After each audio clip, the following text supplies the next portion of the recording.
अस्सलाम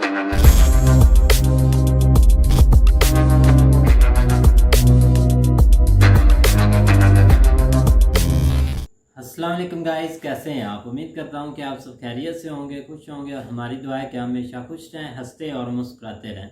मेरा नाम है रहमान अनवर और मैं हूं मोहम्मद सुहेल और मैं हूं जफर इकबाल। और आज हम जिस वीडियो पर रिएक्ट करने जा रहे हैं, इस वीडियो का टाइटल है Pakistan ready to sell assets to China for sale. तो भाई अब ये नौबत आ गई है पाकिस्तान पर, तो देखते हैं। खैर सबसे पहले वीडियो देखते हैं और बाद में देते रिव्यू। तो अगर वीडियो पसंद आए तो लाइक सब्सक्राइब ज़रूर कीजिएगा और कमेंट में अपनी राय के साथ ज़रूर कीजिएगा। चलो वीडियो करते हैं शुरू। प्रशांत धवन। नाउ रिसेंटली आपने देखा होगा पाकिस्तान की सरकार ने एक ऐसा लॉ पास किया है जिससे आराम से ये अपनी देश में कुछ भी बेच सकते हैं एक फॉरेन गवर्नमेंट को। देखो, एक तो होता है प्राइवेटाइजेशन करना, कि अपने ही देश में जो प्राइवेट कंपनीज हैं वहां पे आप थोड़ा बहुत स्टेक सेल कर रहे हो सरकारी कंपनियों का। एक होता है कि आप ऐसा लॉ पास करो कि गवर्नमेंट टू गवर्नमेंट डील हो सकती है, मतलब कि यूएई की सरकार, चाइना की सरकार पाकिस्तान में कोई भी एसेट, कोई पोर्ट, एयरपोर्ट, नेचुरल गैस के रिजर्व्स कुछ भी परचेज कर सकते हैं। तो पाकिस्तान की कैबिनेट ने एक अध्यादेश रिसेंटली ओके कर दिया है और इससे पाकिस्तान आराम से फॉरेन कंट्रीज को सीधा गवर्नमेंट टू गवर्नमेंट डील में अपने एसेट बेच पाएगा। और सबसे अजीब बात यहां पर यह है, इस अध्यादेश में यह बात भी लिखी है कि कोई आदमी ऐसी किसी भी डील को लेकर पाकिस्तान के सुप्रीम कोर्ट में नहीं जा सकता, क्योंकि कई लोग ऑब्वियसली यहां पर पिटीशन डालेंगे और कंप्लेन करेंगे सुप्रीम कोर्ट को, कोशिश करेंगे कि सुप्रीम कोर्ट के पास जाएं या फिर किसी और कोर्ट के पास जाएं और स्टे लगा दे किसी भी गवर्नमेंट टू गवर्नमेंट डील में। क्योंकि देखो, जब पाकिस्तान का एयरपोर्ट, मोटरवे और दुनिया भर की चीज़ें जो इनकी जब बिक्री होगी, सरकारी बेसिकली जब इनकी बिक्री होगी, तब काफ़ी लोग यहाँ पर प्रोटेस्ट करेंगे, कहेंगे कि जिन्ना ने क्या इसीलिए पाकिस्तान बनाया था कि एक दिन बिक जाए इस तरीके से। तो ऐसे लोगों के लिए पहले ही इस अध्यादेश में प्रावधान है। अब ये मैं पहली बार देख रहा हूँ, I have never seen this in a democracy, कि जुडिशरी को ना पहले ही आप बिल्कुल साइड कर दो कि जुडिशरी के पास तो यहां पर केस जाएगा ही नहीं। तो बेसिकली अब पाकिस्तान की सरकार ने रास्ता अपने लिए क्लियर कर दिया है, ये कुछ भी चाहे पाकिस्तान का बेच सकते हैं, पाकिस्तान को डिफॉल्ट की पोजीशन से बचाने के लिए। अब ऑब्वियस ही बात है, जब पाकिस्तान की करंट गवर्नमेंट ऐसे लॉज पास करेगी, सुप्रीम कोर्ट वगैरह सबको साइड कर देगी कि कोई यहां पर इंटरवेंशन नहीं करेगा, सरकार जो बेचना चाहेगी जिस देश को डायरेक्टली बेचेगी। तो पाकिस्तान में जो ऑपोजिशन पार्टीज है ये प्रोटेस्ट भी करने वाली है। अब इमरान खान ने यहाँ पर यह बोलना स्टार्ट कर दिया कि जो सरकार, जो यूएस लेके आया है पाकिस्तान में पावर में, क्या ये लोग हमारे नेशनल एसेट्स डायरेक्टली बेचेंगे, क्या हम इनको ट्रस्ट कर सकते हैं? क्योंकि जो भी लीगल चेक्स और प्रोसीजर्स थे इसको तो ये बाईपास करने वाले हैं। हालांकि यहाँ पर मैं ये बता दूं कि ये यूएस वगैरह को ब्लेम कर रहे हैं, मगर जो भी पाकिस्तान के एसेट बिकेंगे ये या तो चाइना लेगा या हो सकता है may be United Arab Emirates थोड़ा बहुत परचेज कर ले। तो डिस्कस करेंगे इस टॉपिक को इन डेप्थ के पाकिस्तान कौन कौन से अपने मेजर एसेट्स बेचने वाला है और क्या इसका कुछ सिक्योरिटी रिलेटेड इंपैक्ट इंडिया पे आ सकता है। तो डिस्कस करेंगे इस टॉपिक को, मगर आगे बढ़ने से पहले आपसे एक क्वेश्चन पूछूंगा। क्वेश्चन यहाँ पर यह है कि हाल ही में इनमें से किसको इलेक्ट किया गया है as the new president of Sri Lanka. ये है यहाँ पे आपकी ऑप्शन, विक्रमसिंघे, गुरुवर्धना, राजापक्षा या फिर रणटुंगा।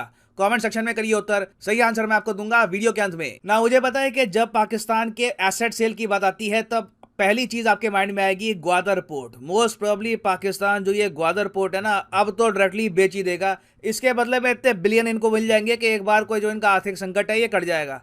देखो, पाकिस्तान के सामने ये ऑप्शन अब नहीं रही। ऑप्शन क्यों नहीं रही? क्योंकि 2017-18 में पाकिस्तान ने 40 साल के लिए, जी हाँ 40 साल की लीज के अंडर ग्वादर पोर्ट थमा दिया एक चाइनीज कंपनी को। और ये मेरे हिसाब से एक बहुत ही ज्यादा बड़ा डिजास्टर था, क्योंकि वैसे आप अगर देखो 40 साल ठीक है, इतना बड़ा टाइम फ्रेम नहीं है जैसे 99 साल वगैरह, मगर फिर भी आज के समय अगर पाकिस्तान के पास ग्वादर पोर्ट होता ना, इसका स्टेक सेल करके आराम से पाकिस्तान बच जाता। मगर अब चाइनीज कंपनी यहां पे ऐसा तो करेगी नहीं कि जिस चीज के लिए इनके पास लीज है अभी 35 साल और इसको ये परचेज करेंगे, that will make no sense. तो ग्वादर पोर्ट को तो ये नहीं बेच पाएंगे। और एक्चुअली यूएसए के टॉप जनरल थे 2019 में, इन्होंने ये कहा था कि पाकिस्तान पे टोटल $10 बिलियन का कर्जा है और ये पैसा चाइना को ये पे करेंगे। क्यों? क्योंकि चाइना ने ग्वादर पोर्ट पे कंस्ट्रक्शन करी है। तो मेरे हिसाब से देखिए, चाइनीज लोगों ने कुछ अजीब सी डील करी होगी जिसके अंदर ये कहा होगा कि हम आपको 1 से लेकर $1.5 बिलियन देंगे ग्वादर पोर्ट के लिए, लीज पर आप हमको दोगे 40 साल तक, उसके बदले में हम यहाँ पर करेंगे कंस्ट्रक्शन, और हाँ, कंस्ट्रक्शन के पैसे तो आप हमको दोगे ही। तो ऐसी डील चाइना ही कर सकता है। हालांकि यहाँ पर मैं ये बात क्लैरिफाई कर दूं, कहीं भी किसी भी पब्लिक रिकॉर्ड में आपको ये पता नहीं लगेगा कि ग्वादर पोर्ट चाइना को कितने बिलियन डॉलर में गया है। इसके बारे में ना पाकिस्तान ने कभी मुंह खोला है, ना चाइना ने कोई ऑफिशियल स्टेटमेंट दिया है। हाँ, मीडिया रिपोर्ट्स आई हैं, मगर मैं उनको ज़रा कोट करूंगा नहीं। अब यहाँ पर आप कहोगे अच्छा ठीक है, ग्वादर पोर्ट तो निकल गया, बाकी कुछ और भी इनके बंदरगाह होंगे। देखिए हाँ, पोर्ट है, मगर आप चाइना के पर्सपेक्टिव से सोच कर देखो, आपके पास ऑलरेडी ग्वादर है, आप बाकी पाकिस्तान के पोर्ट परचेज करना क्यों चाहोगे? अनलेस अनलेस बहुत ज़्यादा सस्ते दामों पर, बिल्कुल आप कह लीजिए हैवी डिस्काउंट पर, 50-60% डिस्काउंट पर अगर आपको ऑफर होते हैं, वो अलग बात है। मगर मुझे लगता नहीं है कि चाइना और ज़्यादा बंदरगाह पाकिस्तान के परचेज करने वाला है। अब अगला क्वेश्चन यहाँ पे आएगा कि फिर पाकिस्तान क्या सेल कर सकता है। देखिए मेरे हिसाब से पाकिस्तान बेचेगा अपने एयरपोर्ट। ये पाकिस्तान वैसे 2020 में ट्राई कर चुका है। इन्होंने एक पैकेज डील ऑफर करी थी यूएई, सऊदी अरेबिया, कतर को, कि आप लोग पाकिस्तान के जो एयरपोर्ट है ना, इसमें 70% स्टेक परचेज कर लो, सारे हमारे जो एयरपोर्ट हैं ये आपके हो जाएंगे। पता नहीं क्या हुआ, इन्होंने क्या डील ऑफर करी, अचानक से मैंने पहली बार देखा था, बड़ा रूड रिस्पॉन्स आया था यूएई, सऊदी अरेबिया, कतर से कि बिल्कुल भी हम यहाँ पर हाथ डालना नहीं चाहेंगे। शायद बैड इन्वेस्टमेंट होगी, क्योंकि पाकिस्तान के एयरपोर्ट में जरा कुछ इकोनॉमिक एक्टिविटी आज के समय हो नहीं रही। तो जो एयरपोर्ट है इनके, हो सकता है ये चाइना परचेज कर ले। फिर है देखिए मोटरवे, ये मैं कहूंगा ये एक ऐसी चीज है जो पाकिस्तान को बचा सकती है। अब यहां पर आप कहोगे एक मिनट, एक मोटरवे है, लंबा सा मोटरवे है एक देश में, उसको आप बेचोगे कैसे? जमीन बेच दोगे क्या? देखिए ऐसे प्रोजेक्ट जाते हैं लीज पर। पाकिस्तान क्या कहेगा चाइना को कि देखिए हमारी जो सरकार है, हम लोग तो बहुत गरीब है, मगर जनता के पास अभी भी थोड़ा बहुत पैसा है, ये टैक्स के रूप में हमको दे नहीं रही, तो आप एक काम करो, आप ये मोटरवे ले लो और आप खुद जनता से पैसे निकालना। आपको यह करना है कि जो यहाँ पे टोल ब्रिज हैं, यहाँ पर जो प्राइसेस हैं ये बढ़ा दो बहुत ज़्यादा। लोगों को मजबूरी में यहाँ पर ट्रैवल करना ही होगा, और लोग ज़रा पे करेंगे मोटरवे को यूज़ करने में। और कल को अगर लोग प्रोटेस्ट करते हैं, हम बोल देंगे कि ये मोटरवे पाकिस्तान की गवर्नमेंट का है ही नहीं, ये तो चाइना का है, या फिर यूएई का है, या फिर किसी भी और कंट्री का है। तो बेसिकली जब पाकिस्तान अपनी सड़कें, अपने पोर्ट्स वगैरह ये सब बेचेगा, तो जो भी ये एसेट्स परचेज करेगा, ये इस उम्मीद से परचेज करेगा कि पाकिस्तान की जनता से इसको काफ़ी प्रॉफिट होने वाला है। और इस सब की वजह से होगा क्या कि पाकिस्तान में इन्फ्लेशन जो ऑलरेडी 21.3% के आसपास पहुंच चुकी है, ये और ज़्यादा बढ़ती रहेगी इन द फ्यूचर। तो अब देखना यहाँ पर ये होगा कि पाकिस्तान किस तरीके से आखिरी जो इनके पास थोड़े बहुत एसेट बचे हैं, इनको कैसे बेचता है, किस तरीके से खुद को एक इकोनॉमिक कोलैप्स से बचाता है। इंडियन पर्सपेक्टिव की आप अगर बात करें तो हाँ बिल्कुल, अगर मान लीजिए इंडिया की बॉर्डर के आसपास अगर चाइना कोई बड़ा इनका प्रोजेक्ट, कोई जमीन परचेज कर लेता है, तो इससे कुछ सिक्योरिटी थ्रेट इंडिया को आ सकता है। मगर टू बी ऑनेस्ट, हम लोग उसके लिए वैसे ही प्रिपेयर्ड है। India is ready for a two front war. हमारे जनरल्स ये काफी बार कह चुके हैं कि अगर जंग होगी तो single front war most probably नहीं होगी, it will be a two front war. और वैसे अगर मैं एक ग्रैंड स्ट्रेटेजिक व्यू से अगर आपको बताऊं, तो मुझे बहुत दुख लगता है हमारे रीजन को देखकर कि किस तरीके से ब्रिटिशर्स ने हमारा रीजन डिवाइड कर दिया, और अब एक बहुत ही बड़ा जमीन का टुकड़ा जो इंडिया का पार्ट होना चाहिए था, यहाँ के लोग मिलके काम करते, इकोनॉमी को स्ट्रॉन्ग करते, एक अच्छी लाइफ बिताते, ये लोग मजबूरी में आके अपनी जमीनें बेच रहे हैं ताकि ये लोग सर्वाइव कर पाए। इनका हाल श्रीलंका जैसा ना हो। It is a tragedy for south Asia. ना वापस आते हैं अपने क्वेश्चन की तरफ कि रिसेंटली किसको इलेक्ट किया गया है as a new president of Sri Lanka. तो सही उत्तर यहाँ पे है ऑप्शन ए, रनिल विक्रमसिंघे। यहाँ पर आप देख पाओगे प्रेसिडेंट विक्रमसिंघे ने रिसेंटली डिसाइड किया है to appoint Dinesh Gunawardena as the next prime minister. तो गुनावर्दना आज का समय है श्रीलंका के प्राइम मिनिस्टर, विक्रमसिंघे हैं प्रेसिडेंट। और फाइनली यहाँ पर मैं ये भी ऐड कर दूं कि because of heavy demand, Unacademy की जो 20% सेल है, 20% ऑफ सेल, ये 29 जुलाई तक एक्सटेंड कर दी गई है, क्योंकि बहुत से बच्चे हैं जो लगातार यहाँ पर कोर्सेज परचेज कर रहे हैं। They wanted some more time, तो ये सेल अभी 29 तक चलेगी। तो अगर आप कोई भी कोर्स परचेज करना चाहते हैं, SSC, bank, IIT, JE, NEET, किसी भी एग्जाम का, कमेंट सेक्शन में गए आप, यहाँ पे पिन कमेंट में आपको लिंक मिल जाएगा। अगर मान लो आप प्रिपेयर कर रहे हैं let's say for SSC examination, तो एसएससी के लिंक पे यहाँ पे आपको करना है क्लिक, और यहाँ पे आप परचेज कर पाओगे कोर्स ऑफ योर चॉइस। यहाँ पे आप देखोगे 24 महीने का जो कोर्स है ये आप परचेज कर सकते हैं। सिंपली यहाँ पे आपको कोड यूज करना है PD10 और प्राइसेस 20% गिर जाएंगे। यूजुअली ये डिस्काउंट आपको मिलता था 10%, आज के समय ये डिस्काउंट 20% का चल रहा है। So use the code PD10 and save money. So इसी नोट के साथ ये है वीडियो का अंत। Thank you for listening and as always God bless you all.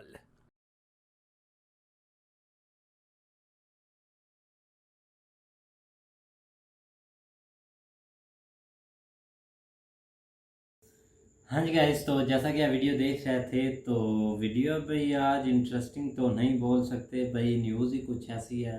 खैर पता तो भाई चल गया था इसका, हमने जब ये सुना तो ये काफ़ी भाई बैड न्यूज़ है पाकिस्तान के लिए।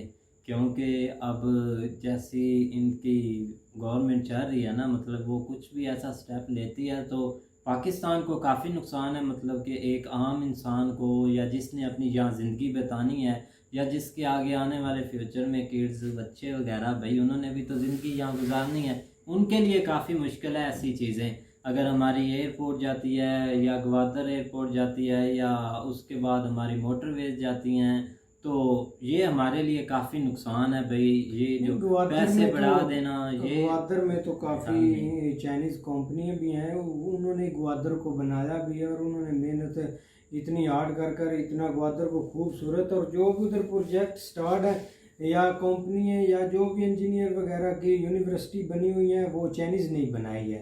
अगर कब्ज़ा तो उन्होंने, अब बात रहेगी कब्ज़े की, या जो वो अब पैसा तो उन्होंने कमाना ही है, ज़ाहिर बात है। अब इस तरीके से कमाएंगे कुछ, जो ये मोटरवे पर टैक्स होता है जो कारें पे करती है, वो अब चाइनीज़ बैठेंगे और चाइनीज़ लेंगे।